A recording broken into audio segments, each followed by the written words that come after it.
दोस्तों, अगर आप अपनी टाइपिंग स्किल्स को सुधारना चाहते हैं और 30 से 60 शब्द प्रति मिनट की गति तक पहुंचना चाहते हैं, तो यह वीडियो आपके लिए है।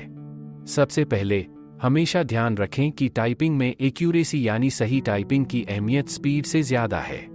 तेज टाइपिंग करते समय अगर आप बार बार गलतियां कर रहे हैं, तो आपकी मेहनत का असर कम हो जाएगा। इसलिए शुरुआत में धीमी गति से सही तरीके से टाइपिंग करने पर फोकस करें। सही टाइपिंग से आपका आत्मविश्वास बढ़ेगा और आप कम समय में बिना गलतियों के बेहतर परिणाम हासिल कर पाएंगे। इसके लिए यह जरूरी है कि आप अपने कीबोर्ड लेआउट को अच्छी तरह जानें और अपनी उंगलियों की सही पोजीशन को समझें। अब बात करते हैं अपनी टाइपिंग की गति को बढ़ाने के कुछ आसान टिप्स।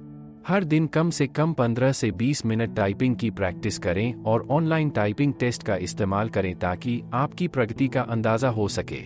शॉर्टकट्स का अभ्यास करें, जो आमतौर पर इस्तेमाल होने वाले शब्दों को तेजी से टाइप करने में मदद करेंगे। टाइपिंग को मज़ेदार बनाने के लिए टाइपिंग गेम्स या सॉफ्टवेयर जैसे टाइपिंग मास्टर का इस्तेमाल करें।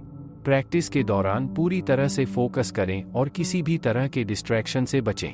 अपने लिए छोटे छोटे टारगेट सेट करें और जब आप उन्हें पूरा करें तो खुद को मोटिवेट करें। अगर आपको ये टिप्स उपयोगी लगे तो वीडियो को लाइक करें, अपने दोस्तों के साथ शेयर करें और हमारे चैनल को सब्सक्राइब जरूर करें।